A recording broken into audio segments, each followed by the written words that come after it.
Qu'avons-nous fait aux animaux? Quand avons-nous décidé de les transformer en simples objets à notre service?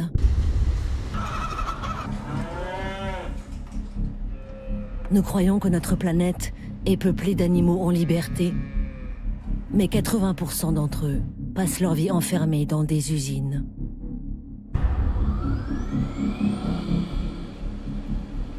Nous pensons aimer les animaux, mais nous en abattons 70 milliards chaque année. Nous ne voyons plus les animaux comme des individus, mais comme des ressources, de la matière première vouée à être transformée. Derrière les murs des élevages industriels, la souffrance des bêtes a dépassé tout ce qui est imaginable. Entassées, mutilées, sélectionnées génétiquement. Leur vie est rythmée par les violences, de la naissance à leur mort. Les animaux d'élevage sont des animaux sensibles. Ils ont la capacité de sentir la douleur, la souffrance, qu'elle soit morale ou physique. Notre société, notre consommation pousse à cette violence qui est institutionnalisée envers les animaux. La souffrance animale n'est pas une dérive de l'élevage industriel, mais sa norme. Le fruit de notre système économique, où la recherche du profit s'applique à des êtres vivants. Où une poignée de multinationales imposent leurs lois aux animaux, aux éleveurs et aux consommateurs. On regarde un système et on se dit à quoi il sert, à qui il sert, il sert à faire de l'argent, point barre. Dans ce film, nous ne vous montrerons pas tout. Ni les images les plus insoutenables, ni les mutilations, ni la mort. Il ne vaut mieux pas. Vous détourneriez les yeux. Mais nous allons décrypter la fabrique d'un système mondial, dérégulé, déshumanisé, qui a transformé des milliards d'animaux en marchandises.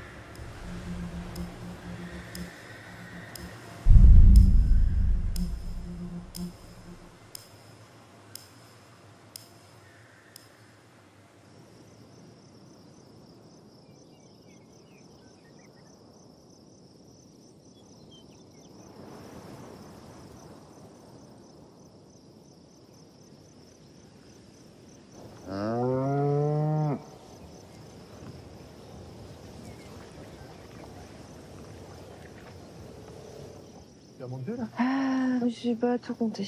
1, 2, 3. Mais ça va, t'as se fait téter par la petite... pourtant elle a du lait, sa mère. Et va voir ta mère, toi, Zozote, là.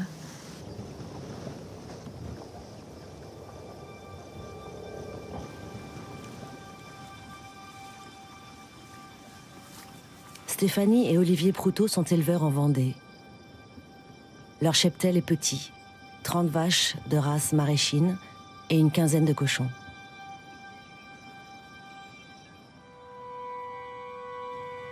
J'ai toujours été passionnée par les animaux.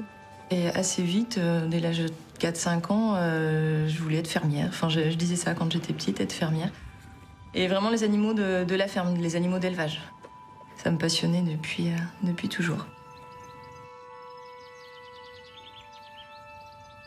L'élevage, tel qu'ils le pratiquent aujourd'hui, est un élevage traditionnel, paysan. Les animaux sont destinés à faire de la viande ou du lait. Mais ils sont élevés en petit nombre, en plein air, dans un environnement qui leur correspond. Pour moi, l'animal, c'est pas un produit, c'est un animal, justement, c'est un être sensible, un être vivant. Et enfin, aujourd'hui, quand je parle de mon métier, je suis éleveuse, je suis pas productrice. Voilà. La finalité, c'est de vendre de la viande issue de nos animaux, mais mon métier, c'est d'être éleveuse. On peut pas être à l'aise avec le fait d'enfermer des animaux toute leur vie, parce que c'est ça aujourd'hui. C'est pour certains élevages, ils voient pas la lumière du jour, donc c'est pas ça, une vie heureuse d'animal. Chaque animal est unique, chaque animal a son caractère, chaque animal s'exprime à sa manière. C'est des individus à part entière. C'est plus des lots de marchandises, quoi. Et ça change vraiment notre rapport à eux et à notre métier aussi, quoi. C'est vraiment la grosse différence avec ce qu'on faisait avant. Ouais. Avant, Stéphanie et Olivier ont connu une autre vie. Celle du système industriel et de ses violences. Pendant des années, ils ont élevé au quotidien des centaines de porcs en bâtiments fermés.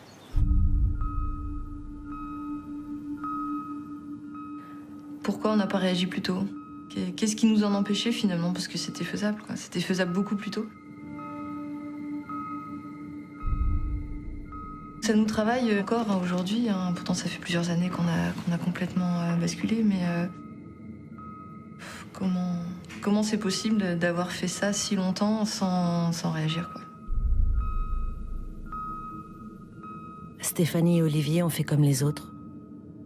Car en moins de 2 générations, l'élevage industriel est devenu le modèle dominant, écrasant les autres systèmes et prenant sous sa coupe un nombre sans précédent d'animaux.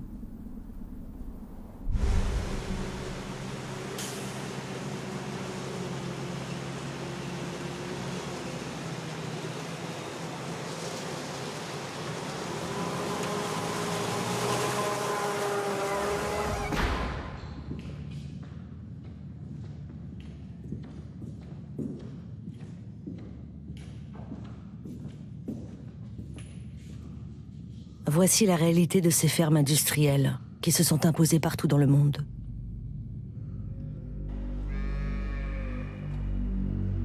Des lignes horizontales et verticales, du plastique et des grilles en métal. Plus aucun lien avec la nature. Des usines qui fabriquent des animaux.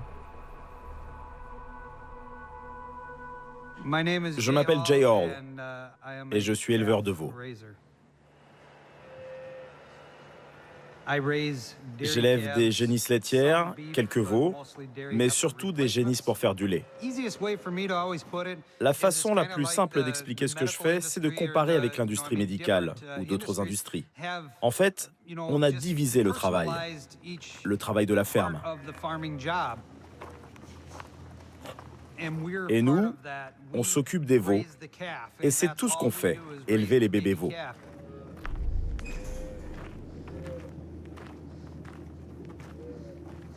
La productivité est ici le seul objectif.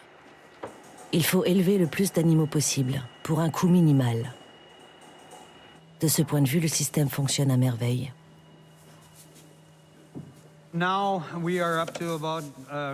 Aujourd'hui, on s'occupe de 9000 veaux à peu près. On récupère environ 150 veaux par jour.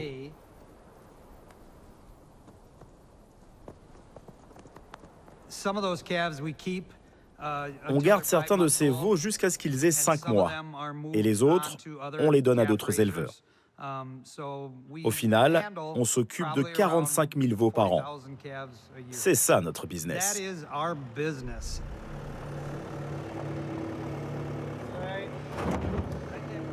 Les veaux sont des animaux grégaires qui vivent normalement en troupeau. C'est leur mère qui les éduque et les allaite pendant 10 mois. Ici, ils sont séparés de leur mère le jour de leur naissance, car tout le lait de la vache est réservé à la vente. Ce même jour, leurs cornes sont brûlées. Ils sont ensuite placés dans ces cases en plastique de 3 mètres carrés. Privés de mouvement, ils souffrent de solitude, d'absence de contact physique. Cette organisation en cases individuelles simplifie les distributions de nourriture, de médicaments et les nettoyages. Elle réduit donc les besoins de main-d'œuvre. C'est un système efficace qui permet de faire des économies de coûts, des économies d'échelle et de produire plus. Nous nourrissons les gens, on nourrit tellement de gens. On exporte du lait et du fromage dans d'autres pays à l'étranger et on nourrit beaucoup de gens aux États-Unis. Je suis fier de faire partie de cette chaîne.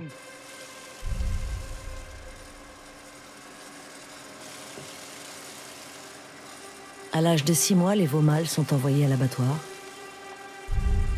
Les femelles, elles, deviendront des laitières à leur tour. Est-ce que vous pensez que les veaux sont sensibles, qu'ils ont des émotions, des sentiments? Je ne sais pas vraiment. Les veaux n'aiment pas les changements. Ils aiment faire les mêmes choses, toujours les mêmes. Mais des émotions, je ne sais pas. Je n'ai pas de réponse à cette question.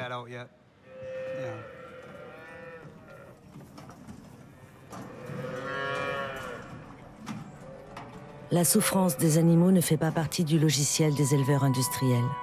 La question ne se pose même pas.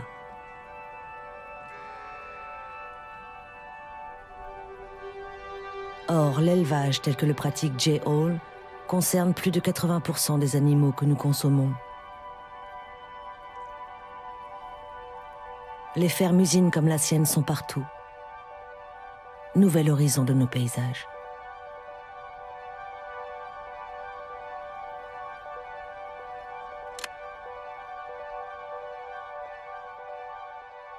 Aux États-Unis, elles ont été recensées par une association. Chaque point représente une ferme industrielle. Et chaque ferme industrielle concentre dans ses hangars fermés des milliers d'animaux vivants. Élevage de porcs, reconnaissables à leurs bâtiments parallèles et leur immense fosse à déjection. Plus de 95% des cochons sont élevés dans ces usines, aux États-Unis et en Europe. Élevage bovin, des centres d'engraissement, sans un brin d'herbe, ni de pâturage, où les vaches sont nourries au maïs et au soja. Élevage de volailles, où sont enfermés des millions de poulets qui ne verront jamais la lumière du jour.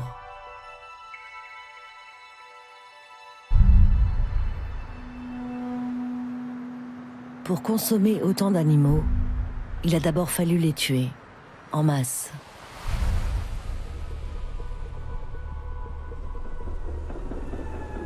C'est à la fin du 19e siècle que le grand carnage commence, à Chicago. C'est là que la mise à mort des animaux devient industrielle, que les abattoirs se transforment en usines. Chicago, c'était la Silicon Valley du 19e siècle. C'est l'endroit où toutes les innovations ont vu le jour. Les gratte-ciels qui sont probablement nés ici, l'usage massif des chemins de fer, de la réfrigération, du conditionnement de la viande. Chicago est devenu un centre industriel parce que c'était un croisement de tous les chemins de fer. Presque tout le bétail du 19e siècle arrive aux abattoirs de Chicago par les chemins de fer.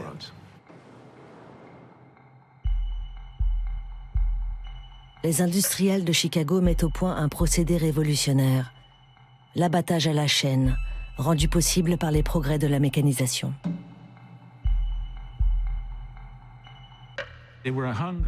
On pend le bétail sur un rail qui passe au-dessus des têtes. Le rail amène le porc. Donc vous n'avez pas à aller jusqu'au porc. C'est le porc qui vient à vous. Et donc ça veut dire que le porc peut aller plus vite, et plus vite, et plus vite, et vous coupez de plus en plus vite. Vous le faites comme une machine, encore et encore. Et puis ça avance.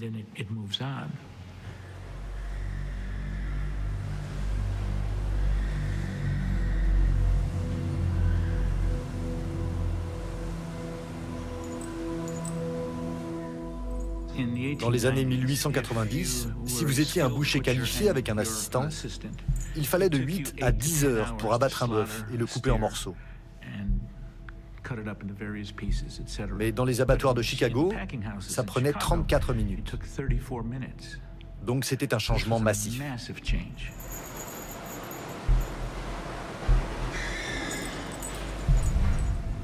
Une innovation qui va devenir révolution à cause d'un homme. En 1906, l'ingénieur Henry Ford passe par Chicago et visite les abattoirs industriels. Quand Henry Ford a découvert tout le processus, il a réfléchi. C'était une chaîne de découpage. Les porcs étaient découpés en morceaux. Il s'est dit, est-ce qu'on pourrait faire l'inverse? On ne peut pas recomposer un porc, mais est-ce qu'on pourrait assembler une voiture de cette manière? Quelques années plus tard, les usines Ford adoptent le travail à la chaîne.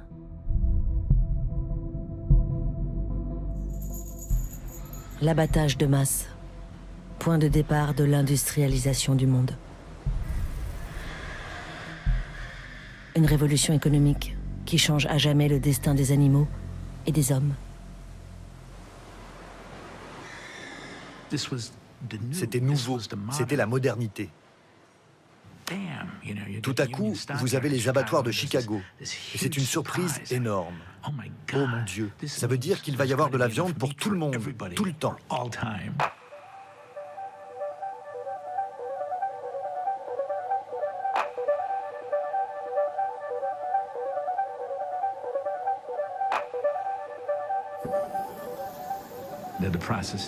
Et le processus est devenu d'une certaine manière déshumanisant.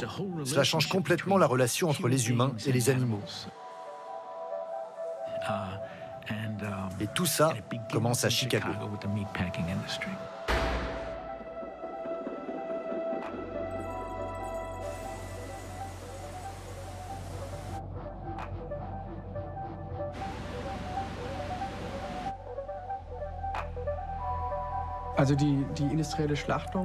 L'abattage industriel, la naissance même de l'abattoir industriel est étroitement liée à la marchandisation croissante des animaux.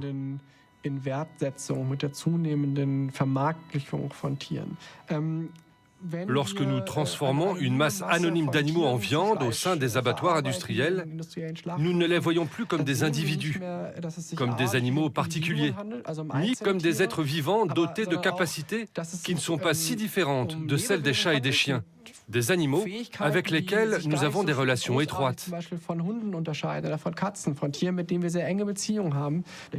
En d'autres termes, dans cette masse d'animaux qui est transformée en viande dans ces abattoirs, l'animal individuel est noyé et invisibilisé. À travers ce système, nous nous dissocions de ces animaux. Nous les avons métamorphosés d'êtres vivants en marchandises. Des marchandises, des objets inertes, insensibles. Les bêtes changent de nature et deviennent de la matière première, utilisable à volonté. En France, 1 milliard d'animaux sont tués chaque année pour être consommés. Ce sont 3 millions d'animaux qui passent à l'abattoir, tous les jours.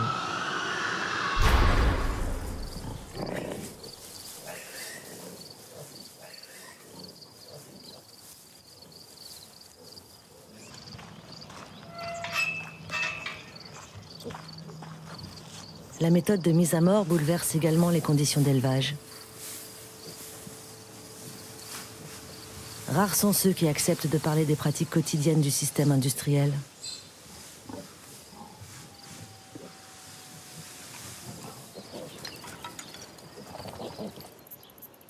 Olivier et Stéphanie ont gardé un vestige de leur ancienne vie, au centre de leur exploitation. Un grand bâtiment en béton, abandonné depuis 5 ans.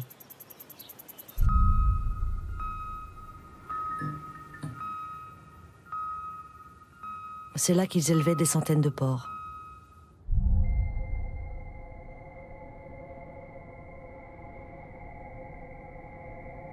L'avantage dans le porc, c'est qu'on a une rotation très rapide. Une truie, ça fait 2 portées et demie par an, donc ça fait des volumes de viande sur l'élevage et du coup ça amortit vite les chiffres, quoi. Les violences commencent dès le premier jour, dans des salles de maternité.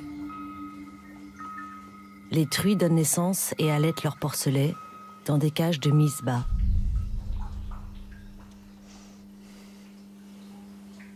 On peut pas dire qu'un animal soit bien sur du béton et de la ferraille. Les porcelets, ils se cachent dans la paille. Et là, ils ont rien pour se cacher, en fait. Et donc les truies étaient dans ces cages ici, là. Donc on les bloquait ici. Alors, il y avait plusieurs largeurs selon la grosseur de la truie.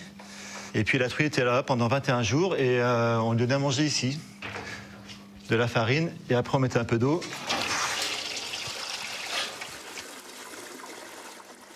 Des truies immobilisées jour et nuit, qui ne peuvent pas se retourner. Ces cages sont censées limiter les écrasements de bébés cochons. Il ne s'agit pas de bien-être des porcelets, mais de sauvegarder le maximum de produits. Après plusieurs semaines, les truies repartent en insémination et les porcelets en enclos, en salle d'engraissement. Rien pour jouer ou fouiller, les cochons s'occupent avec des chaînes en acier. Il y avait une de chaque côté. Dans le bâtiment, on entendait ça tout le temps.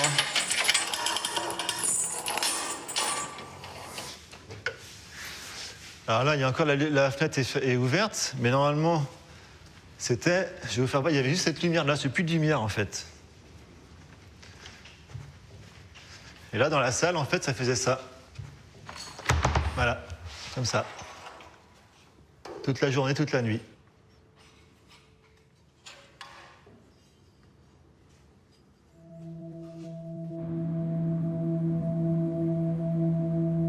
Une salle classique d'engraissement, donc c'est 6 cases de 26 cochons qui sont dans le noir en permanence, sauf quand nous on allume la lumière pour voir si tout va bien. Personne n'est mort, bon c'est bon, on éteint la lumière et à demain. On a des lots de 300-400 cochons, donc il faut faire les mêmes opérations sur chaque animal. Donc c'est du travail à la chaîne. On a des machines, des chariots, des clac, clac, clac. Ces opérations sont en fait des mutilations pratiquées dans 95% des élevages de porcs. Car lorsqu'ils sont entassés, stressés, les cochons s'agressent et se mordent. Alors à la naissance, on leur meule les dents et on leur coupe la queue.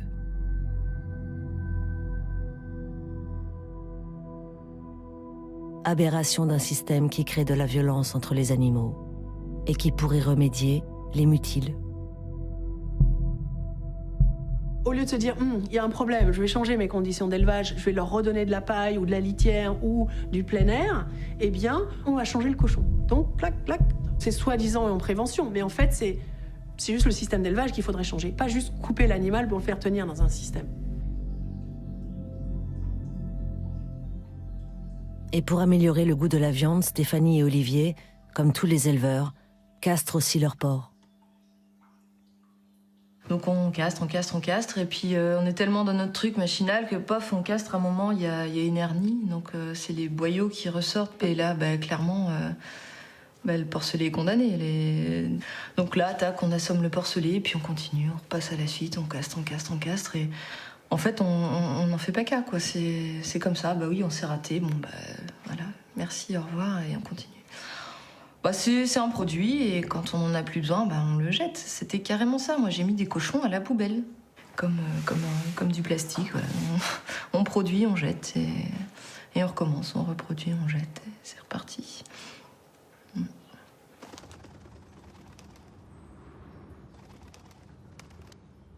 Avec du recul, je me dis, mais comment j'ai pu faire des trucs comme ça, quoi, en fait. Sur le coup, on est dedans, donc on ne se ressent pas comme ça, mais après, ouais, quand on y repense, on se dit, ça va pas, quoi. Ça marque, en fait. C'est obligé. Ça laisse des traces. Tu vois, avec là, ça me monte un peu, quoi.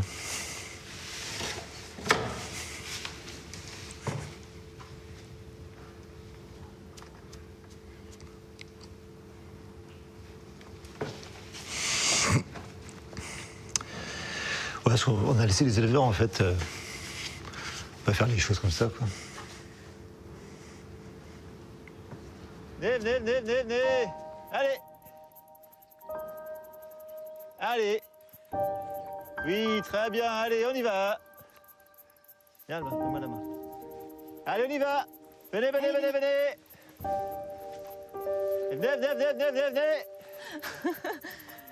Allez, Rita, viens, ma belle, viens. Allez, venez. Ben oui, mais faut y aller, c'est tout droit. Viens, ma pâquerette, viens. Viens, ma belle.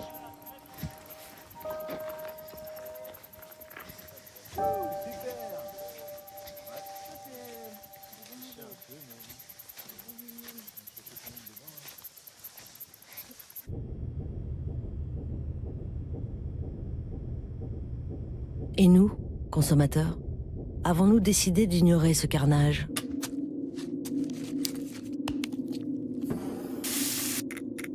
Nous mangeons des produits d'origine animale tous les jours, rarement conscients des souffrances que cette consommation engendre. Car nous possédons des moyens de défense, des mécanismes de déni que notre cerveau met en place et dont l'industrie de la viande profite largement. En tant qu'individu, en tant que consommateur, qu'est-ce que fait vos familles, qu'est-ce que font vos amis, quel est votre ressenti? Imaginez qu'on est dans une étude... Romain Espinosa est chercheur en économie expérimentale. Spécialiste de la condition animale, il décrypte le paradoxe de la viande devant les étudiants d'une école de commerce de Dijon. On va commencer par 2 petites questions. La première question, c'est du coup, qui parmi vous aime les animaux et qui se soucie du bien-être des animaux ou considère que c'est important? Ok, donc très grande partie. Et maintenant, je vais vous demander qui mange de la viande 1 à plusieurs fois par semaine au moins.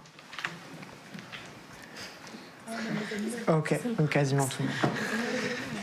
Merci. Donc en fait, ça, c'est ce que certains chercheurs ont appelé le paradoxe de la viande. Pourquoi est-ce qu'on se soucie des animaux et d'un autre côté, pourquoi on en mange autant? D'un côté, vous mangez du cochon et de l'autre côté, vous prenez soin de votre chien. Et en fait, votre chien, il est aussi intelligent et aussi sensible qu'un cochon. Et donc, pourquoi il y a cette différence entre les deux? Donc, vous avez peut-être vu aussi... Ce paradoxe s'appuie sur des habitudes ancrées en chacun de nous.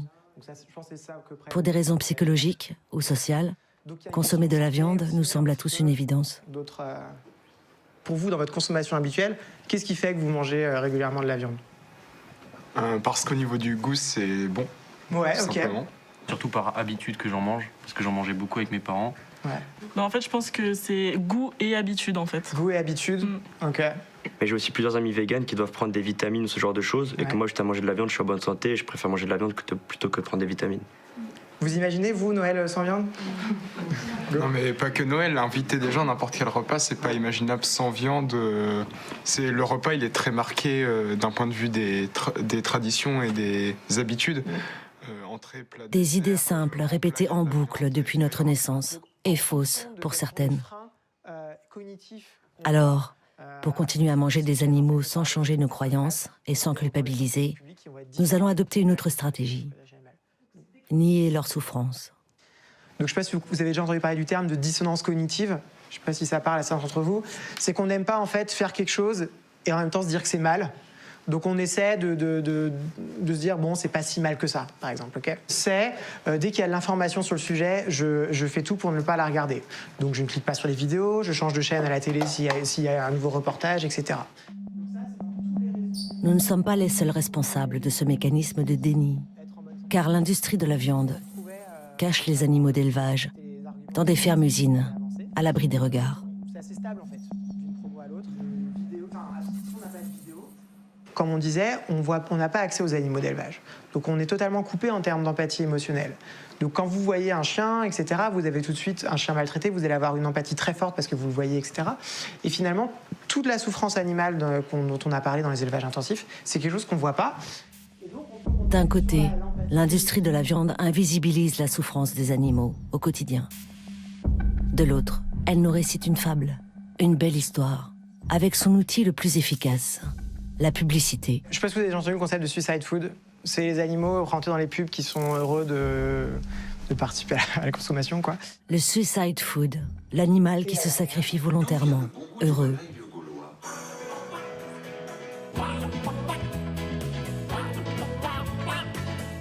Alors le suicide food, c'est cette technique marketing qu'on a dans la publicité à représenter les animaux de manière heureuse. Donc ils sont contents en fait d'aller se faire manger, d'aller se faire tuer pour être mangés.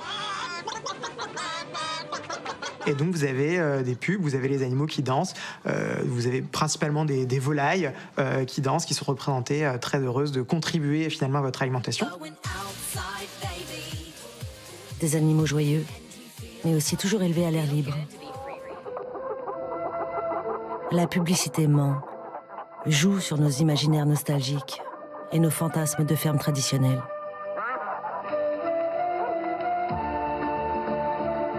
Ça crée du consentement de la part de l'animal. Donc là aussi, ça diminue la charge mentale pour le consommateur qui se dit les animaux sont bien traités, ils sont heureux et en même temps, moi ça me plaît. Donc finalement, tout le monde est gagnant.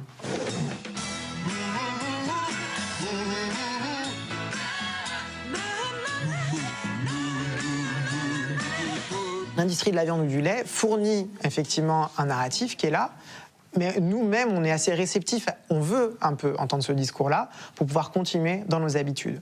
Donc c'est pas juste quelque chose qui nous est imposé, c'est quelque chose qu'on accueille volontiers aussi. Nous nous arrangeons avec nos consciences pour continuer à manger en masse des animaux. Pour cela, nous nous racontons l'histoire d'une agriculture paysanne qui a pourtant presque disparu en moins de 2 générations.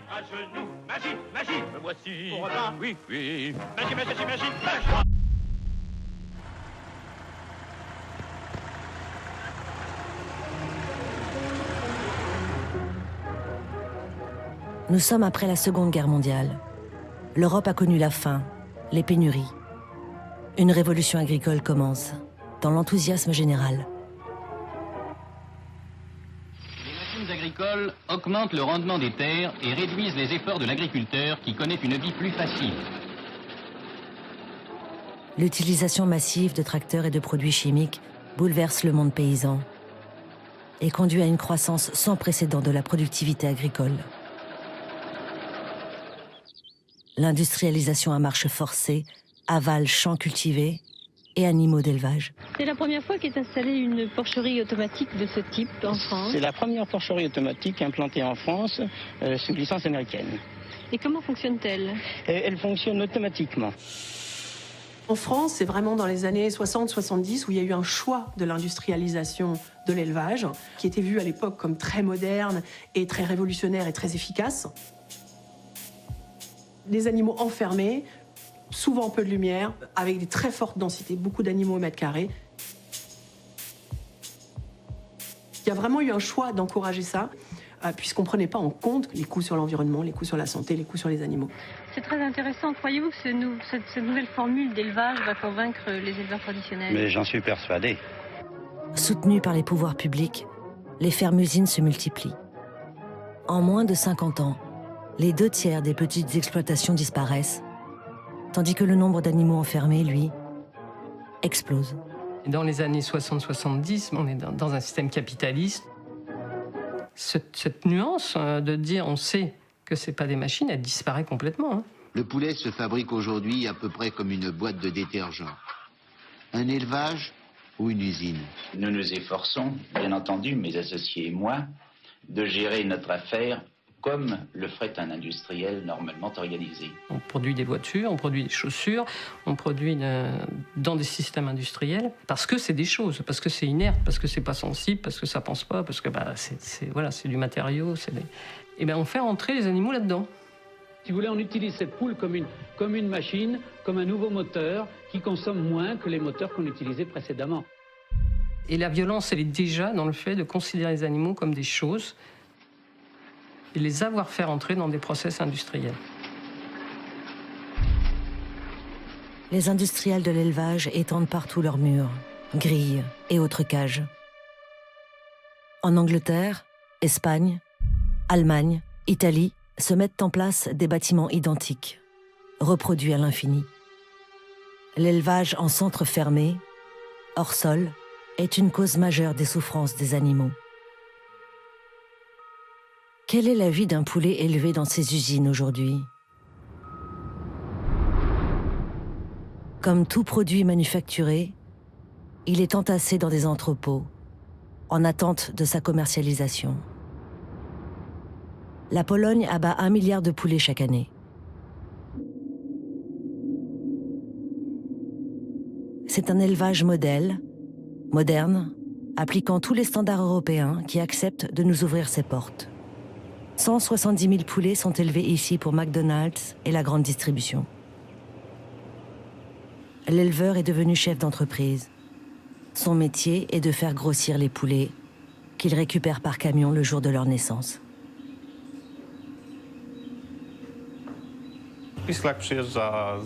Les poussins viennent des couveuses, puis ils arrivent sur notre site.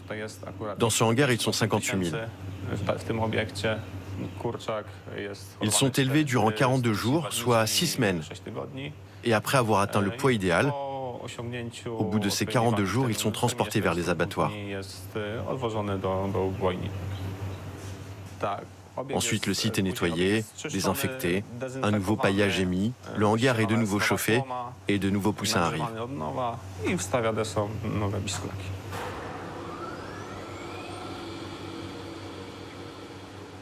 Lumière électrique, chaleur et nourriture. Ici, tout est calibré et contrôlé à distance par ordinateur. Un seul employé suffit pour nettoyer et gérer au quotidien les 3 bâtiments de poulets.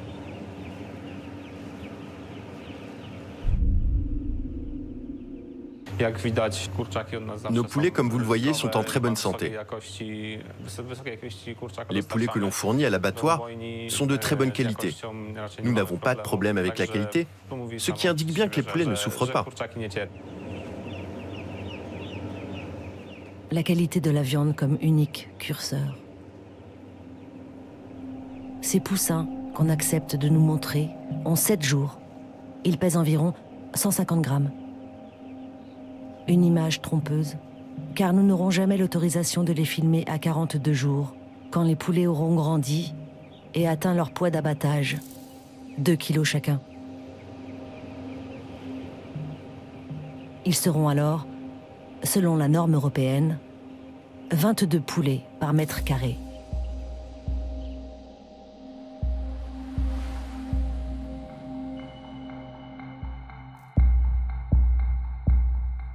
Le mouvement, c'est le b.a.-ba du bien-être animal, c'est de pouvoir avoir une liberté de mouvement. Là, en l'occurrence, c'est juste pas possible.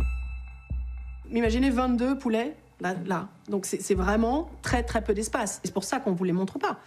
Ces images où, voilà, juste avant le ramassage, il n'y a plus du tout d'espace.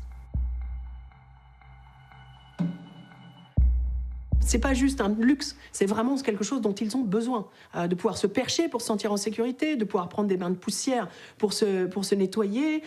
Tous ces éléments-là, de pouvoir se mouvoir, de pouvoir étendre ses ailes, sont des éléments essentiels qu'on ne peut pas du tout avoir dans ce type d'élevage industriel.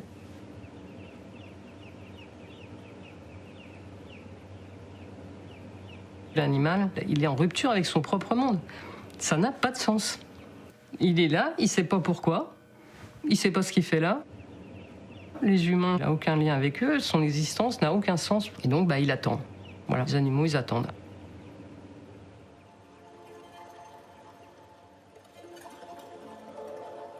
On a réduit la souffrance des animaux à la question de la douleur. La douleur, c'est de la biologie, ça se mesure, enfin plus ou moins. La souffrance, c'est subjectif. On peut souffrir sans éprouver de douleur. Voilà, c'est 2 choses différentes. La souffrance, c'est lié au rapport au monde, quoi. Et donc, oui, les animaux, ils souffrent de ne pas exister.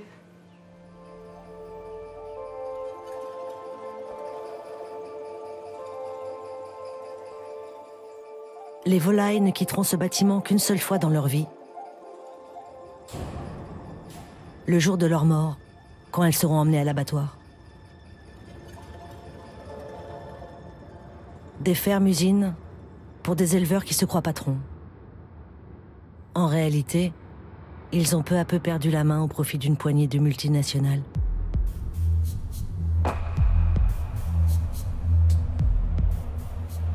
Des groupes gigantesques, tout puissants, ont pris le pouvoir. Aujourd'hui, 4 mastodontes se partagent plus de 80% du marché mondial de la viande. La plus grande entreprise de viande au monde, c'est JBS. Son siège est au Brésil. Et il gagne 48,8 milliards de dollars par an de chiffre d'affaires. Il tue environ 10 millions d'animaux par jour. Quand vous y réfléchissez, tous les jours. Ensuite viennent Tyson et Cargill aux États-Unis. Et puis il y a Smithfield, qui a été acheté par le groupe chinois WH. C'est le plus grand producteur de porc au monde. Et ces groupes-là façonnent vraiment tout le marché. Donc vous avez ces énormes groupes qui absorbent toutes les petites entreprises et deviennent de plus en plus grands. Leurs noms ne sont pas connus du grand public. Et pourtant, chacune de ces multinationales est plus riche et plus puissante que Coca-Cola ou Pepsi. Dans les années 90, ces groupes conquièrent le monde, détruisant les petits élevages, imposant leurs lois à ceux qui survivent. Plus ils ont grandi, plus ils ont pu édicter leurs règles aux fermes et aux éleveurs. Dans la majorité des endroits, les fermiers ont dû soit grandir, soit disparaître. Et c'est ce qui est arrivé. Ces multinationales ont pris le pouvoir sur les éleveurs par une méthode très simple. Elles sont propriétaires du bétail, mais pas seulement. Elles possèdent aussi les aliments pour nourrir les animaux, les médicaments et même les abattoirs. Tout ce dont les éleveurs ont besoin en système industriel.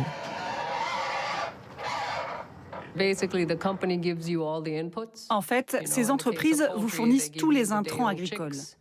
Par exemple, dans le cas du poulet, ils vous fournissent les poussins, ils vous fournissent les aliments, ils vous disent comment les nourrir et ce qu'ils veulent récupérer comme poids.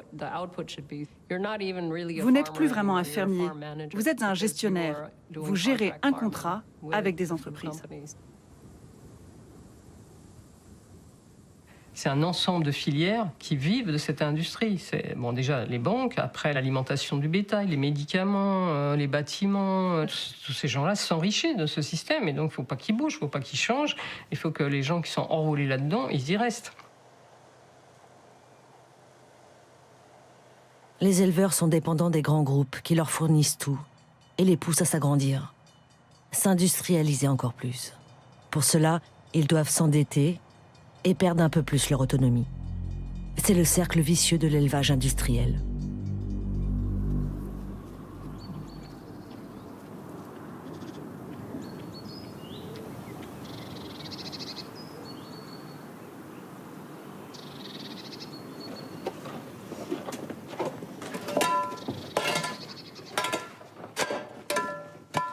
Stéphanie et Olivier se sont retrouvés, comme tant d'autres, pris au piège de ce système.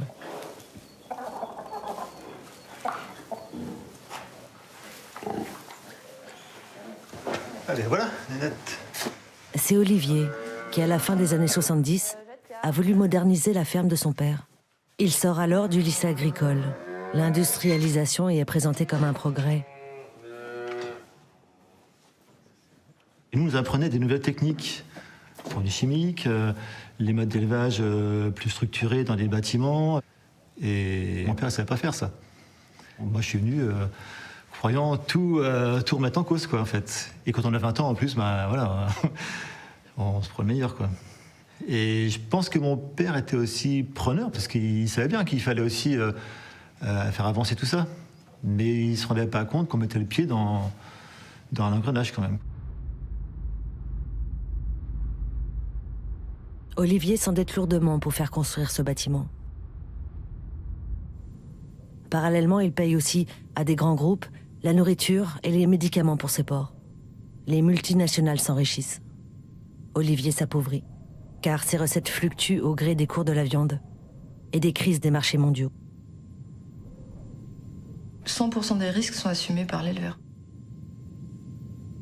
Olivier, il a investi dans des bâtiments, donc les remboursements, c'est lui qui doit les assurer.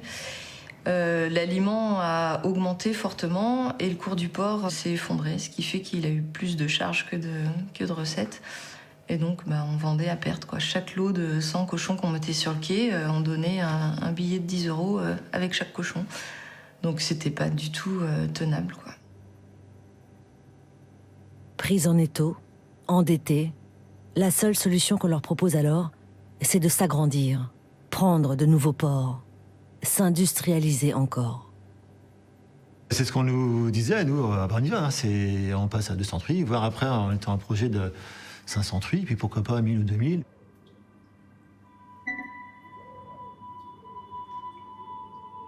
Dès qu'on commence à être endetté, en fait, on est vraiment pris et on est enchaîné. Enfin, l'image est peut-être un peu forte, mais c'était vraiment ça, quoi.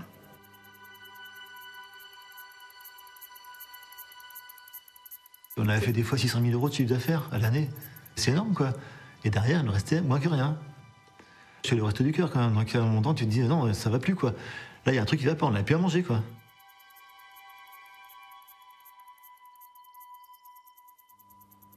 Mais les animaux, ils s'en fichent, ça.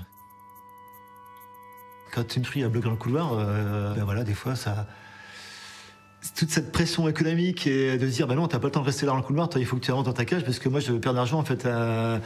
Et bien, des fois, c'est vrai qu'on tapait dessus. Hein, voilà, une fois, je me suis mis, j'avais qu'un truc dans la main, la truie ne voulait pas avancer. Eh ben, j'ai refait un tournevis dans la... Je voulais pas faire ça, mais j'étais tellement dans un état d'excitation, d'énervement. Et c'est pas normal, quoi. C'est pas normal d'arriver là. Tu la retourneras la tienne, hein? Tu la retourneras?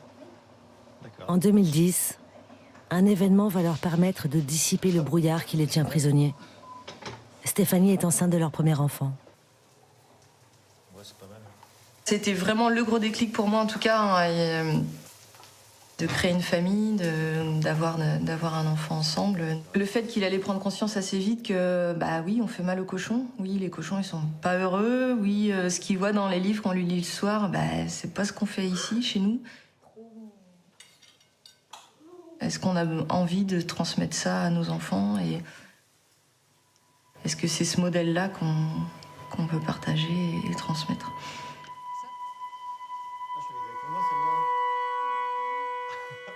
Le couple décide de changer de mode de vie et de production. Entre les dettes, les avocats et les banques, il leur faudra des années pour sortir du système. Aujourd'hui, ils produisent eux-mêmes les aliments pour leurs animaux.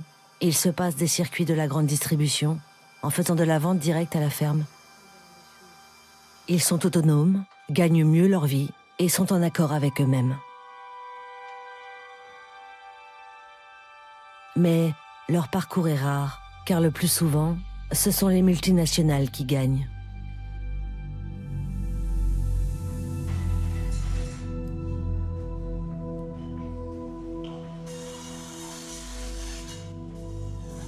Les grands groupes de la viande ont un appétit démesuré.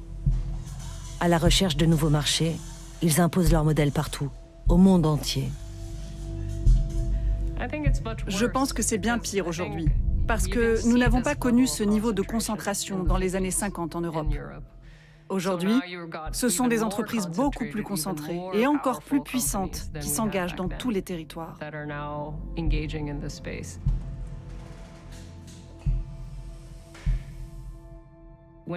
Ils visent les pays sous-développés. C'est l'objectif de la plupart des entreprises de viande et de bétail. Où sont les marchés potentiels à l'étranger?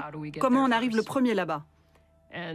C'est un problème, parce qu'après, ils détruisent tous les systèmes locaux.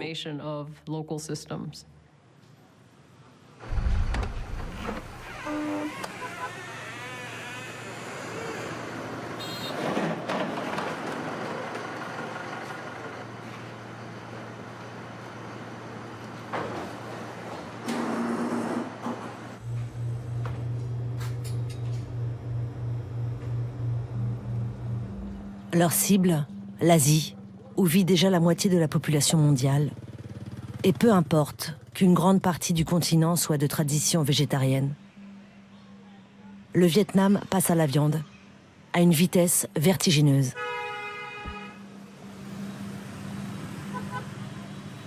La consommation de produits animaux y a triplé ces 20 dernières années.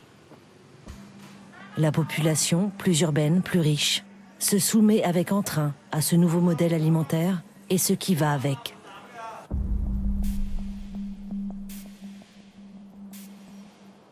L'engrenage est lancé. Dans les campagnes, des villes-usines gigantesques surgissent, bâties en quelques mois, livrées clé en main par les multinationales. De nouvelles porcheries industrielles, immenses comme en Europe et aux États-Unis. Mais encore plus barricadées, inaccessibles.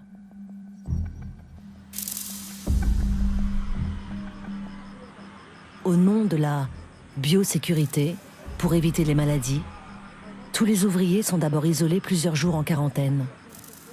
Ils doivent ensuite vivre sur place, sans sortir, pendant 2 mois.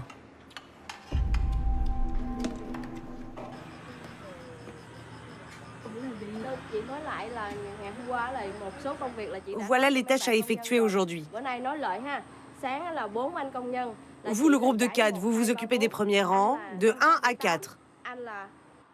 C'est bien compris?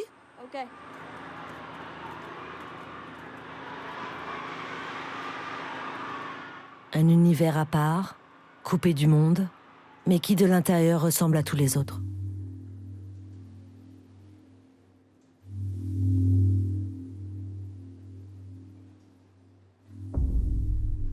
Comme partout ailleurs, des milliers de truies privées de leur environnement naturel vivent comme des machines, dans le béton et l'acier.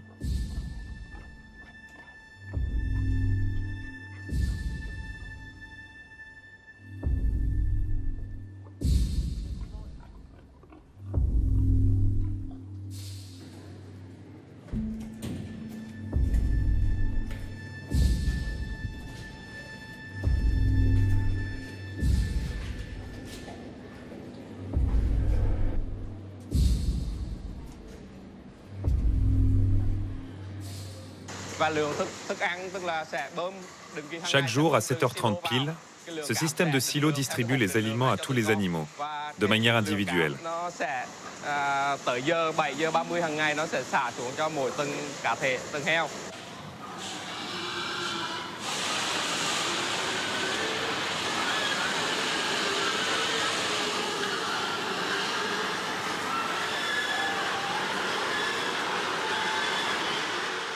Pendant leur repas, les ouvriers surveillent les rangs pour identifier les porcs qui ne mangent pas. S'ils ne mangent pas, c'est un problème. Dans ce cas, nous stimulons le cochon pour qu'il se lève et qu'il mange aussi.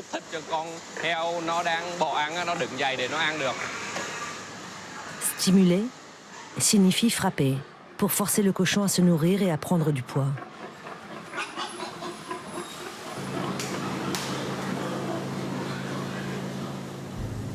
Ici aussi, l'animal est devenu une machine à produire.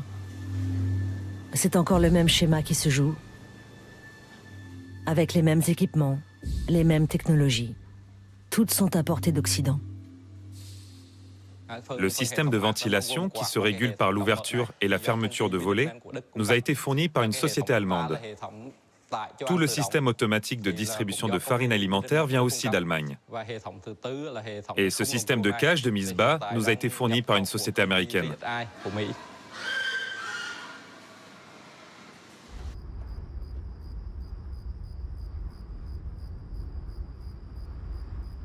La ville-usine ne s'arrête jamais.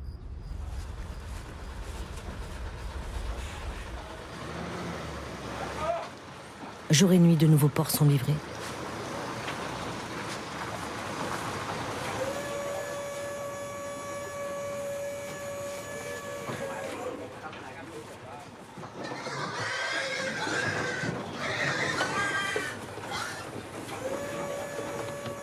L'expansion de l'élevage industriel ne fait que commencer. Aujourd'hui, le modèle et la taille de cette ferme font d'elle une des plus grandes du Vietnam. Mais d'après nos plans de développement, d'ici 2030, cette ferme sera la plus petite de toutes celles que nous allons construire.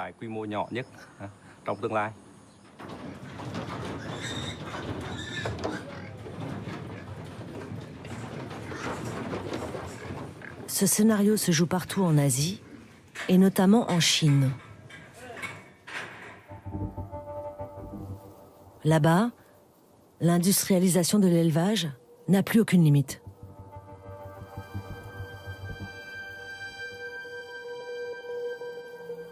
Dans ces bâtiments de 13 étages de la région du Guangxi, 1 million de porcelets naissent chaque année. Derrière ces fenêtres, à chaque niveau, 1000 à 2000 truies en souffrance. Des immeubles à cochons. Des animaux élevés dans des tours où la nature n'a plus de place.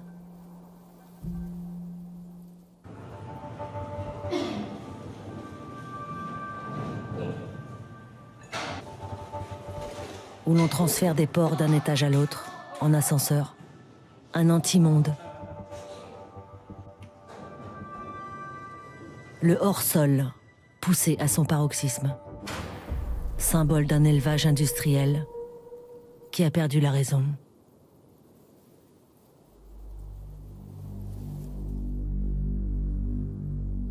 Entasser et maltraiter les animaux pour produire le plus possible.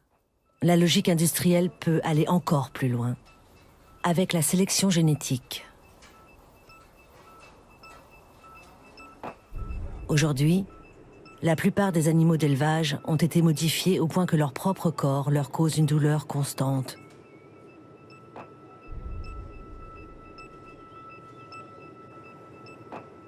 La fonction même de l'animal est désormais d'effectuer sa part dans une chaîne économique qu'est la production de viande. À savoir, grandir, grossir, amasser de la masse corporelle ou pondre des œufs ou donner du lait, peu importe. C'est cette perspective première qui régit l'existence de cet animal.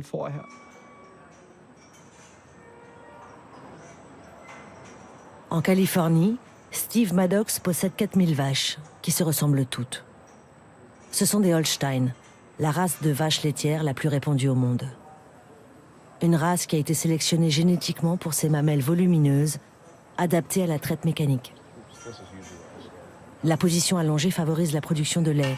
Steve contrôle tous les mouvements de ses vaches grâce à l'intelligence artificielle.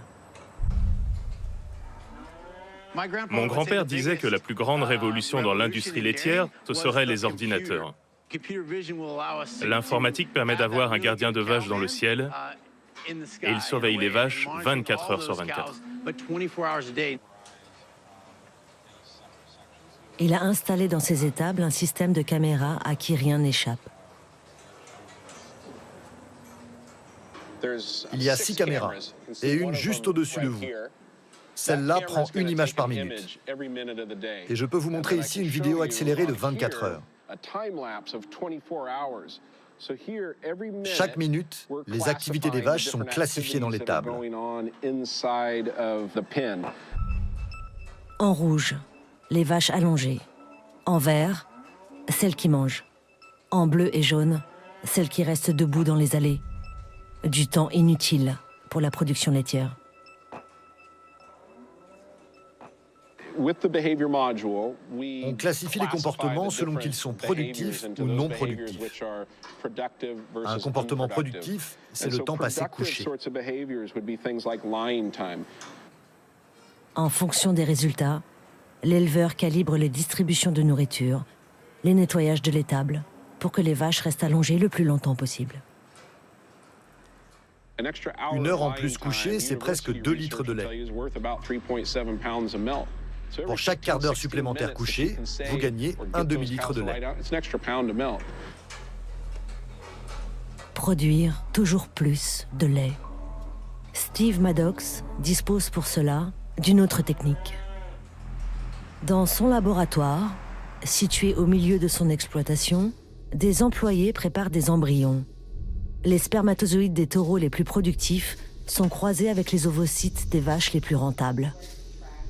La sélection génétique est une composante généralisée de l'élevage industriel. Vous avez beaucoup de cellules dont les divisions sont plus homogènes. La dernière vache est bien meilleure que la précédente.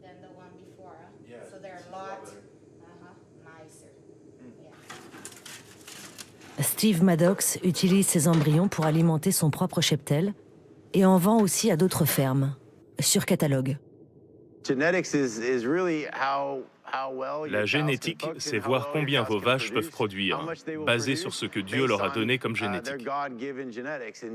Et on a appris très vite qu'on pouvait améliorer la génétique avec des taureaux, qu'on pouvait améliorer certains attributs des vaches. C'est devenu une obsession, une passion, de perfectionner et de créer la vache laitière idéale.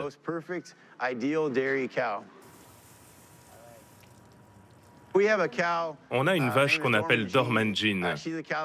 C'est une vache qu'on montre dans toute la Californie et aux États-Unis. C'est vraiment le modèle de ce qu'on veut faire avec la génétique. Elle est très anguleuse. Elle a des jambes minces pour pouvoir se déplacer dans l'étable. Et tout le gras qu'elle porte sur elle, elle le consacre à la nourriture qu'elle crée, parce que tout va dans la production de lait. Et tout ça la rend unique. Elle donne à peu près 65 litres de lait par jour. 65 litres de lait par jour, là où normalement une vache en produit 4 ou 5 litres.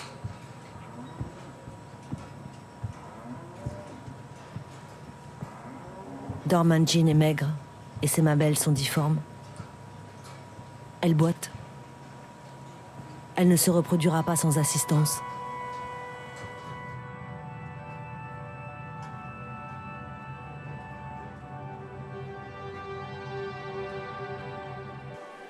À trop sélectionner pour être des Formule 1 du lait, eh bien, on crée des souffrances. Leur corps s'épuise. C'est des boiteries, c'est des infections des mamelles qui sont répétitives. À terme, aussi, très souvent, des problèmes d'infertilité. Donc souvent après 2 veaux, l'insémination fonctionne mal et donc elles sont réformées de ce fait. Réformées, c'est-à-dire abattues. Elles sont souvent abattues à 5 ans, alors qu'elles pourraient vivre 20 ans. Avec la sélection génétique, les vaches laitières sont programmées pour souffrir. L'homme a tout pouvoir sur les animaux. On voit bien que ce n'est pas seulement notre relation aux animaux qui tend à les chosifier toujours plus qui a changé. Ce sont les animaux eux-mêmes qui ont changé. La marchandisation est désormais inscrite dans leur propre corps. Ils sont devenus des animaux design, conçus pour s'adapter de façon optimale à leur valorisation économique.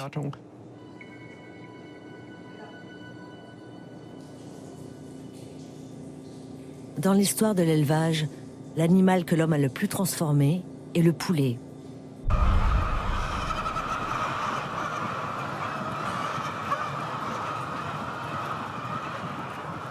En quelques décennies seulement, des races de volailles ont été créées qui n'ont plus rien à voir avec leurs ancêtres. Initialement, on avait vraiment un animal qu'on mangeait et qui pondait des œufs. Maintenant, on a spécialisé les races. Donc on a des races, ce qu'on appelle de poulets de chair, c'est les poulets qu'on mange. Et puis des poules pondeuses qui ont vocation à pondre le plus possible et ne pas être trop grosses pour être dans des cages. Les poulets que nous avions filmés en Pologne, que nous mangeons au quotidien en Europe, sont des poulets de chair. Ce sont des Ross 308. Une souche à croissance rapide, faite pour produire le maximum de viande et qui grossit 5 fois plus vite que les volailles des années 50.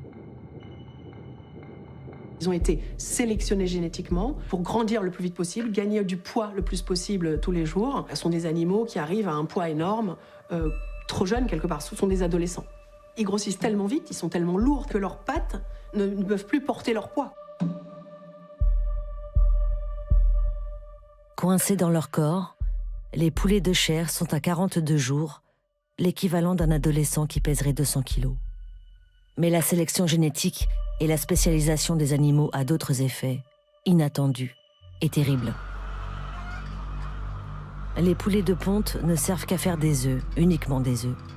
Pas assez gros, leurs corps ne produisent pas les filets et les blancs de poulet que les consommateurs veulent acheter. Les mâles sont donc devenus inutiles d'un point de vue économique. Par définition, il n'y a que les poules femelles qui pondent des œufs. Donc les mâles ne sont pas nécessaires et sont quelque part un coproduit dont on n'a pas besoin. Donc, plutôt que les élever, eh bien, ils sont abattus à la naissance. Pour éviter tout coût supplémentaire, les poussins mâles sont donc éliminés après leur naissance. Placés sur des tapis roulants dès leur sortie de l'œuf, les poussins sont triés à la main. Les femelles sont gardées. Les mâles sont immédiatement broyés vivants ou gazés selon les pays. 50 millions de poussins mâles sont ainsi tués chaque année en France. 50 millions également en Allemagne.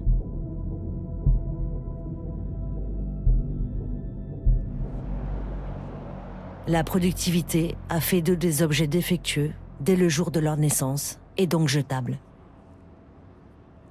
Ces violences ne sont pas des dérives, mais la norme, le fruit d'un système économique dans lequel la science, le business et les États marchent main dans la main depuis des décennies.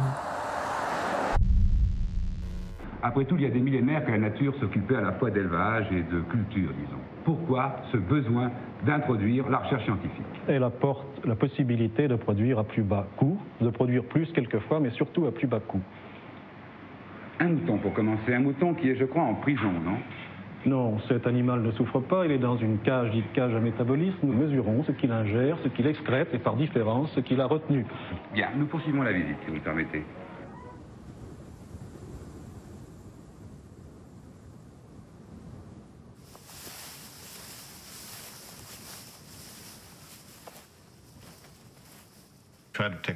J'essaye de faire une marche tous les jours près de la rivière. C'est un endroit apaisant, naturel et joli. Ça me fait du bien d'être ici.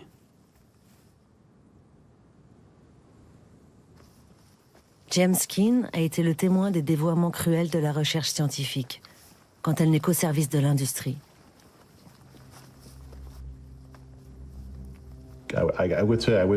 J'ai vécu dans un environnement de travail très toxique pendant tellement d'années. Il fallait que j'en sorte.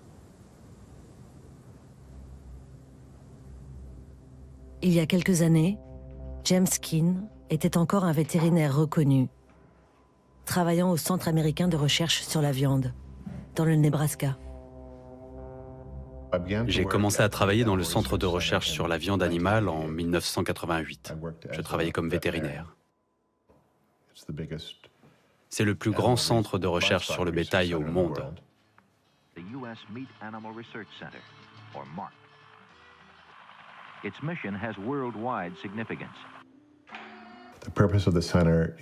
L'objectif de ce centre, c'est d'accroître l'efficacité de la production des animaux d'élevage. Ça peut être de produire le maximum de petits. C'est un axe de recherche très courant. Ça peut être de faire grossir les animaux le plus possible pour faire le plus de viande.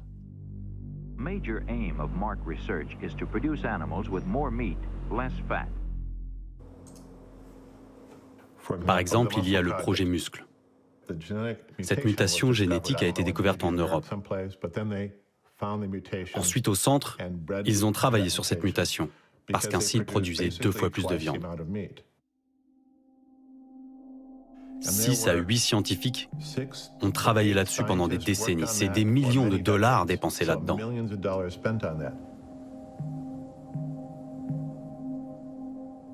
Des millions de dollars d'argent public. Le centre, créé par le Congrès américain dans les années 60, est financé par le ministère de l'Agriculture. Son objectif est de soutenir l'industrie de la viande américaine. Pendant 25 ans, James Keen participe à des dizaines d'expériences comme celle du projet Jumeau, mené sur des centaines de vaches. Une vache a 4 pies, 4 mamelles qui font du lait. L'idée, c'est alors sélectionner génétiquement les vaches pour qu'elles fassent des jumeaux ou des triplés. Puisqu'elles ont 4 pies, donc en théorie, elles pourraient nourrir 4 bovins. Normalement, seul 1% des vaches en moyenne peuvent avoir des jumeaux. Et ils ont réussi à atteindre 50% des vaches, une vache sur 2. Donc, l'expérience a marché sur le plan de la production. Le problème, c'est que la vache est conçue pour porter un seul bébé. Donc, si vous avez 2 veaux dans l'utérus, leurs jambes s'en mêlent et ils ne peuvent pas naître. Ou ils meurent dans l'utérus avant la naissance. Le projet scientifique est mené à son terme, mais il cause trop de pertes d'animaux et ne convainc pas les éleveurs. Au fil des années, James Keen est écœuré par la cruauté de ses recherches. En 2015, il décide de lancer l'alerte et contacte la rédaction du New York Times.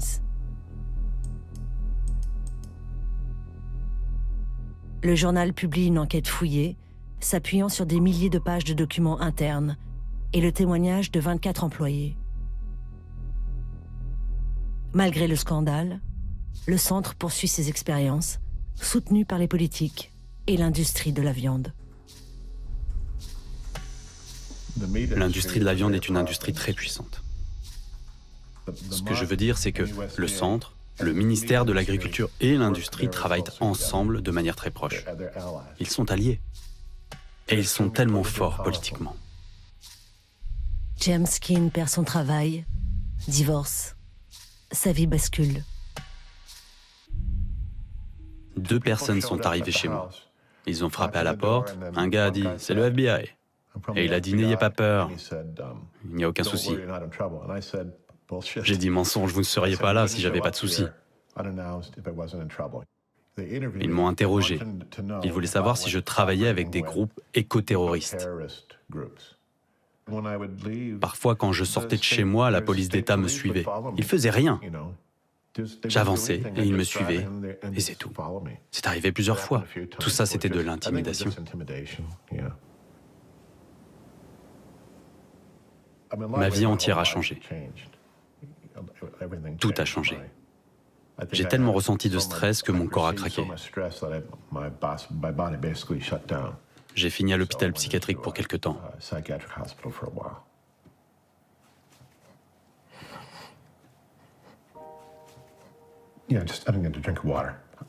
Je vais boire un verre d'eau. Ça va aller.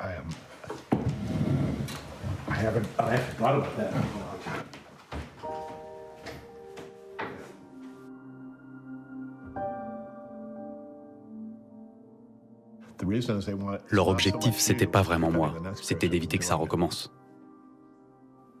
C'est ça la vraie raison. C'était pas personnel. Je pense qu'ils voulaient me punir, et ils l'ont fait. Mais ce qu'ils voulaient surtout, c'était empêcher d'autres personnes de faire comme moi.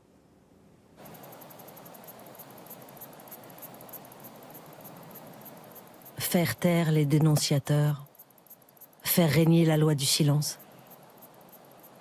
Dans certains États, l'industrie de la viande a réussi à mettre la loi à son service. C'est le cas dans l'Iowa, le premier producteur de porc aux États-Unis.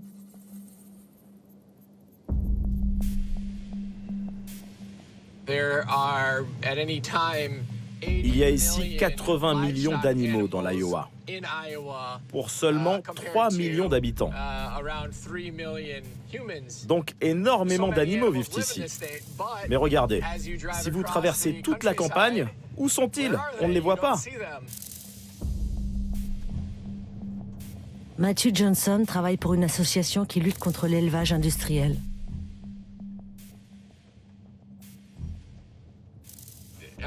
Où que vous regardiez, c'est de la monoculture. Ils font pousser du soja, du maïs, et toutes ces cultures que vous voyez, elles sont destinées à nourrir les animaux. C'est une grande source de fierté ici en Iowa. Ils disent qu'ils nourrissent l'Amérique et qu'ils nourrissent le monde. Ce qui techniquement est vrai, mais ils le font juste de la manière la plus destructrice, inefficace et cruelle possible.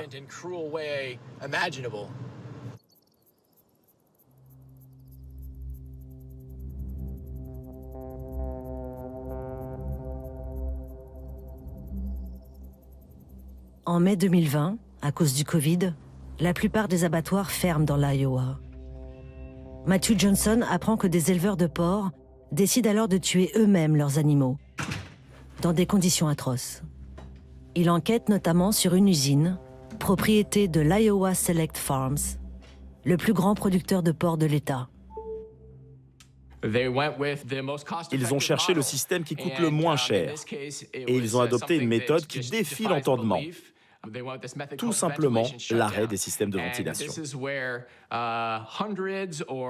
Dans ces hangars où des centaines ou plutôt des milliers de cochons sont gardés, ils ont scellé les bouches d'évacuation pour que l'air ne passe pas. Et ensuite, on envoie de la vapeur ou de l'air brûlant. Au bout de plusieurs heures, ces pauvres porcs sont juste cuits vivants.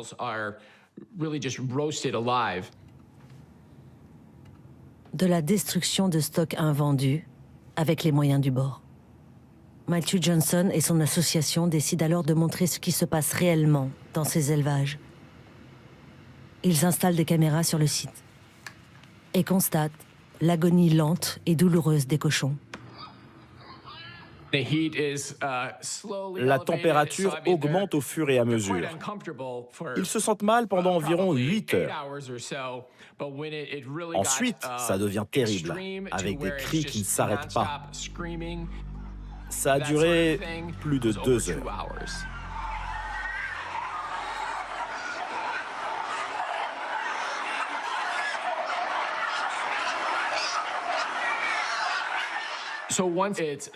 Une fois que le silence est revenu, ils reviennent avec des revolvers. Les ouvriers eux-mêmes regardent si certains sont encore conscients.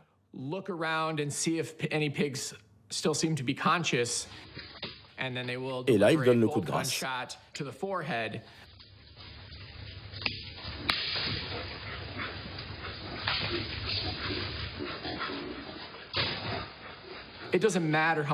Ça n'est pas qu'une question de coût. Ça ne devrait pas être une option de faire ça à ces pauvres animaux. Et particulièrement quand on parle d'une compagnie aussi riche et de gens qui ont toutes les possibilités au monde.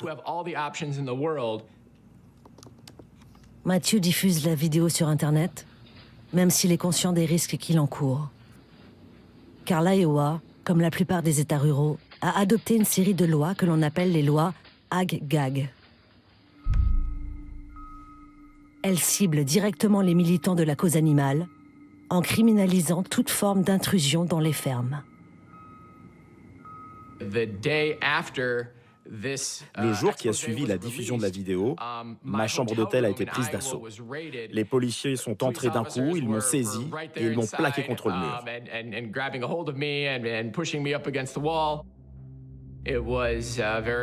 C'était très effrayant. Parce que j'avais déclaré la guerre à une des plus puissantes forces politiques de l'Iowa et une des plus puissantes industries du pays.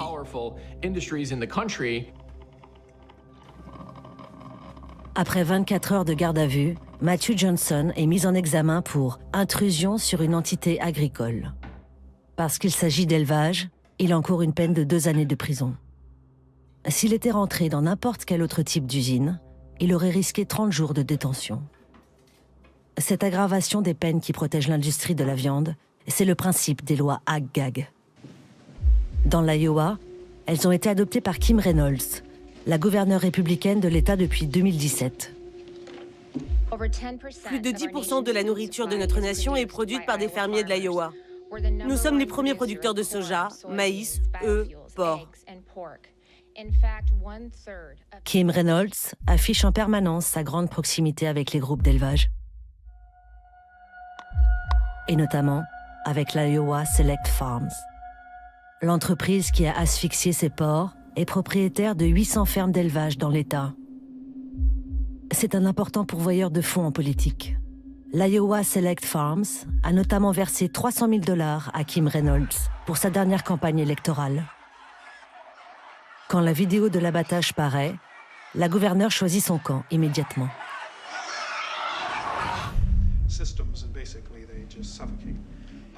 En conférence de presse, elle envoie son secrétaire d'État à l'agriculture défendre l'entreprise de porc.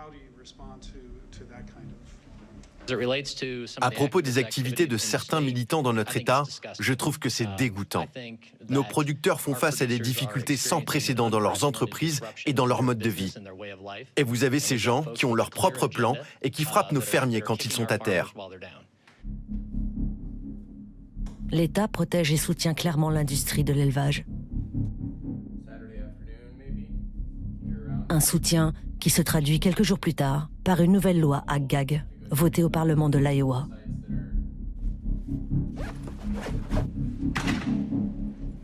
« 12 jours après la diffusion de notre vidéo sur l'arrêt de la ventilation, le Parlement a écrit, approuvé et fait signer par la gouverneure une nouvelle loi Ag-Gag. C'est incroyablement rapide pour faire passer une loi. Cette loi est une réponse très claire à notre enquête.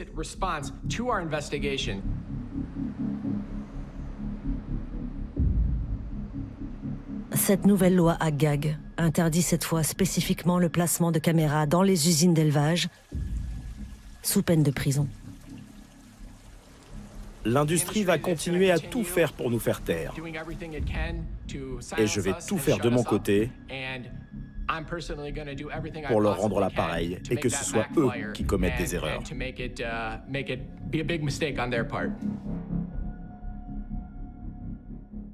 Malgré la nouvelle loi, Matthew Johnson a quand même remporté une victoire. Car l'Iowa Select Farms a cessé toute mise à mort par arrêt de ventilation. Le groupe a également abandonné ses poursuites judiciaires. Dans un monde qui ne tient que par le secret, une simple image peut tout changer.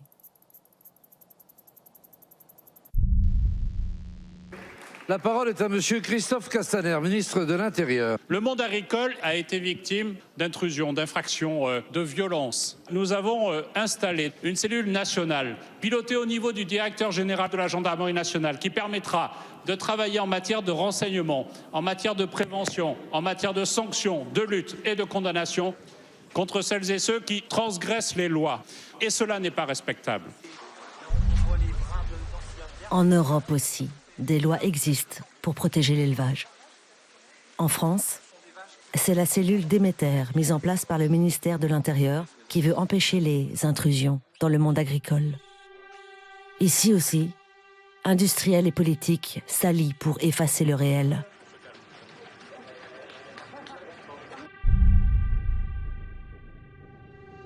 En ligne de mire, les associations qui ont fait de la visibilité leur arme. Leur mode d'action, rentrer dans les fermes-usines, filmer, récupérer des vidéos, dévoiler ce que les industriels veulent cacher, à tout prix. Brigitte Gauthier et son association L214 ont choisi cette stratégie. L'image pour sortir les animaux de leur statut de marchandise et leur rendre vie. L'image, elle ne nous permet pas de tricher. On a les animaux en face de nous. Leurs expressions, elles nous parlent immédiatement, en réalité. Elles viennent toucher nos émotions. Et les émotions, quelque part, elles déclenchent chez nous des réactions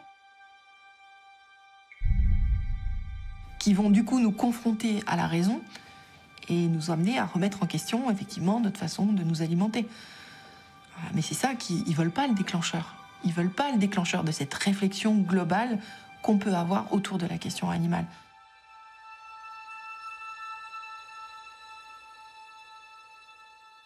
La question aujourd'hui de l'élevage intensif, c'est une guerre d'image. On sait que d'un côté, il y a de la publicité, que c'est enjolivé, etc.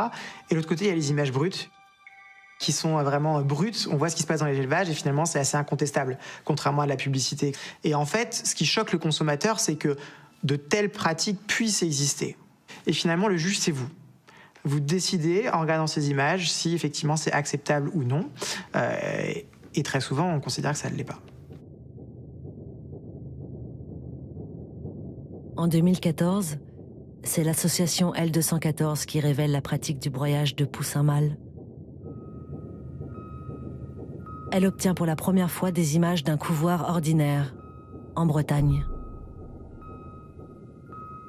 On a du coup les images du tri, de ces tapis roulants. On a les images de je verse dans la broyeuse.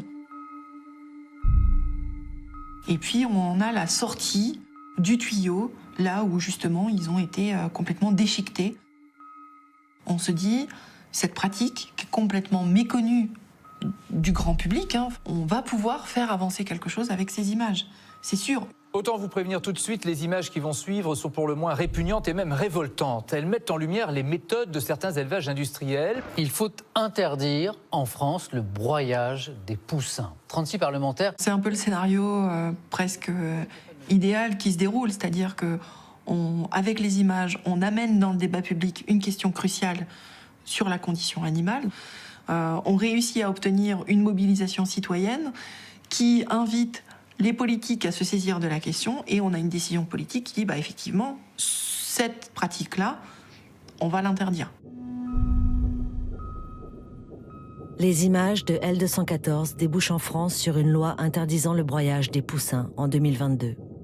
La prise de conscience a commencé.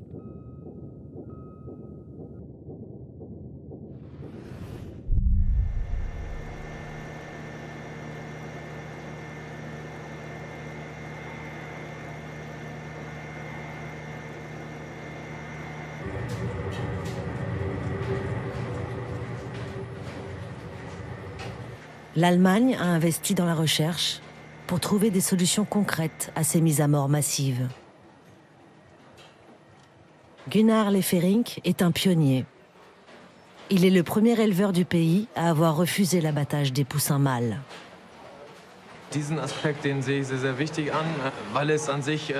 C'est quelque chose d'important pour moi, car je trouve qu'il n'est pas éthique, qu'il n'est pas dans l'ordre naturel des choses, de tuer un être vivant dès son premier jour. Et moi, je voulais éviter cela. Alors j'ai cherché tout ce qui existait comme innovation.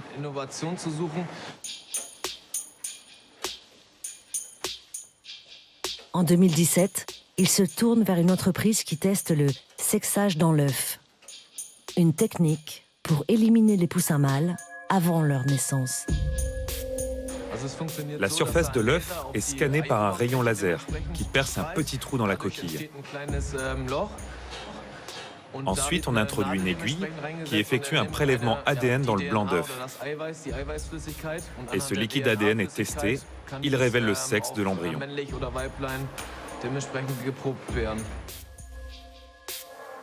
Ce sont donc les œufs qui seront détruits en amont, pas les poussins. Gunnar Läfferink décide d'utiliser cette nouvelle technologie. Sur sa marchandise, un label indique aux consommateurs qu'aucun poussin mâle n'a été tué dans sa filière.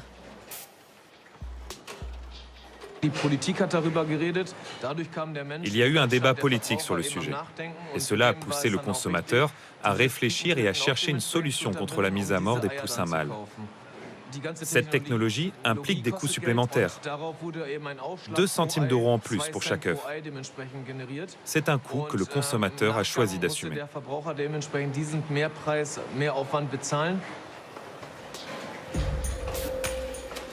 Le sexage dans l'œuf se généralise aujourd'hui dans toute l'Allemagne, épargnant l'abattage de millions de poussins mâles. Un début de solution, mais qui s'attaque aux symptômes et non aux causes du mal industriel. Il ne modifie en rien les fondements du système.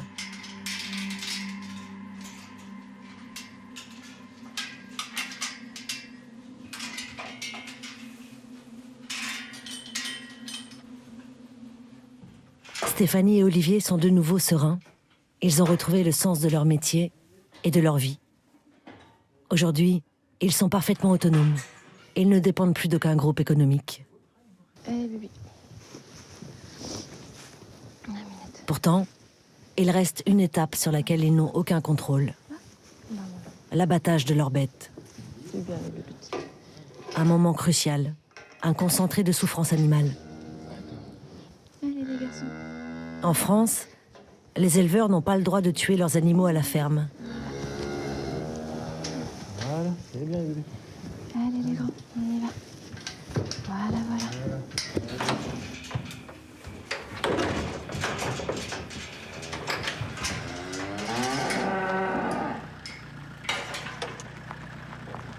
Régulièrement, Stéphanie doit emmener ses veaux à l'abattoir.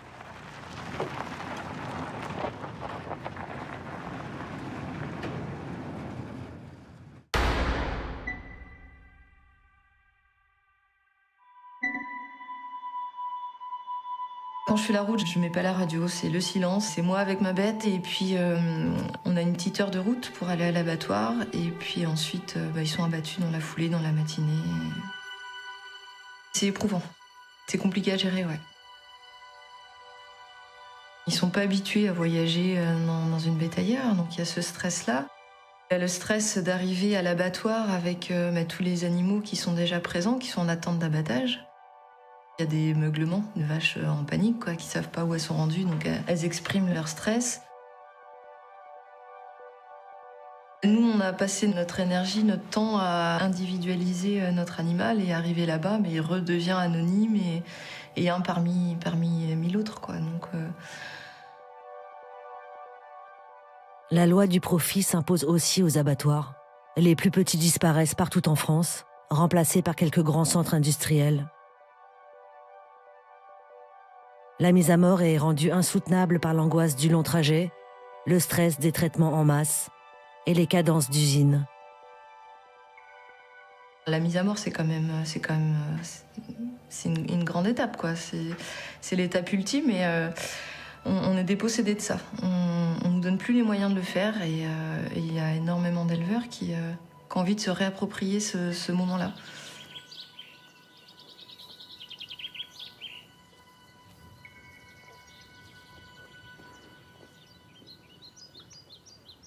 Se réapproprier la mort des animaux pour qu'ils souffrent moins. Reprendre le pouvoir face aux industriels. C'est l'heure de la révolte pour Stéphanie. Avec Guylain Pajot et d'autres éleveurs, elle a créé une association pour pouvoir abattre leurs animaux à la ferme, sur leur lieu de vie. Ce jour-là, ils expliquent leur projet à des gens du coin qui sont aussi des consommateurs avertis. C'était de me dire, j'en ai pas pris parce que j'en ai pas consommé, je savais pas d'où elle venait. Et c'est légitime quelque part. C'est super légitime. Tout le système d'abattage a réussi à faire croire que la seule façon de bien abattre des animaux, c'était de le faire dans une boîte, cachée le plus industriellement possible pour que ça soit rentable. Et nous, on prend le contre-pied de tout ça, et juste en faisant une seule chose, mettre l'animal au cœur du dossier. Donc en réalité, ce que tu proposes, c'est un moyen de revenir à une situation où les animaux étaient abattus sans stress exagéré par les gens qui l'ont élevé, comme on faisait dans les fermes. Oui, c'est ça la dernière clé, quoi, la dernière étape qui manque pour vraiment être au mieux dans ce qu'on fait et avec nos animaux. On avance, on met toute l'énergie qu'on peut pour... Stéphanie et les siens ont imaginé des unités d'abattage mobiles qui iront de ferme en ferme pour tuer les animaux dans leur environnement, là où ils ont vécu. Pour les éleveurs, il s'agit aussi de reconquérir leur autonomie. Et en cela, la bataille est plus large. Elle est le premier pas d'un changement profond du système.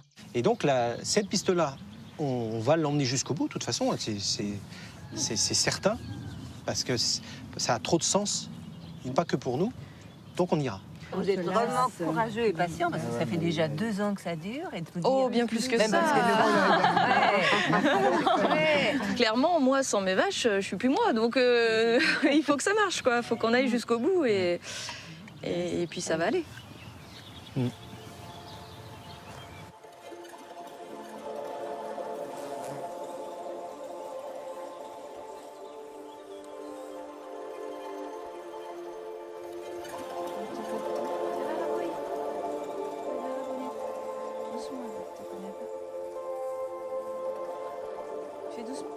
Stéphanie et Olivier ont trouvé leur voie.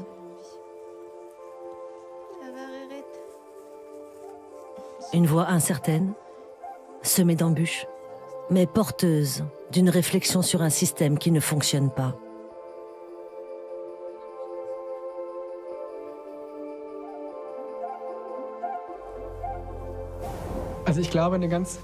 Je crois que le premier pas que nous devons faire, c'est comprendre que notre relation avec les animaux n'est pas une chose évidente. Ce n'est pas une nécessité biologique ou naturelle qui s'impose à nous. C'est une relation choisie par notre société. Donc si nous avons choisi cette relation, nous pouvons aussi la changer. Aujourd'hui, nous sommes à la croisée des chemins. On voit bien que la relation homme-animal ne peut pas continuer comme ça.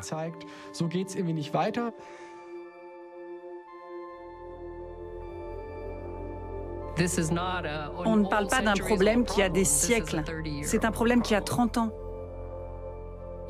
Donc on peut le changer. C'est arrivé très vite, on peut le changer très vite aussi.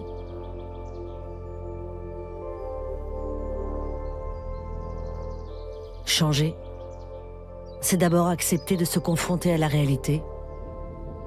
Non, les vaches, les cochons, les poulets ne sont pas des produits, des unités industrielles. Ce sont des êtres vivants qui souffrent pour qu'on les mange.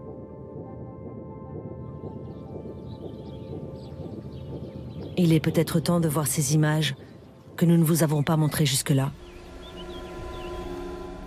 Il est peut-être temps de voir la réalité en face.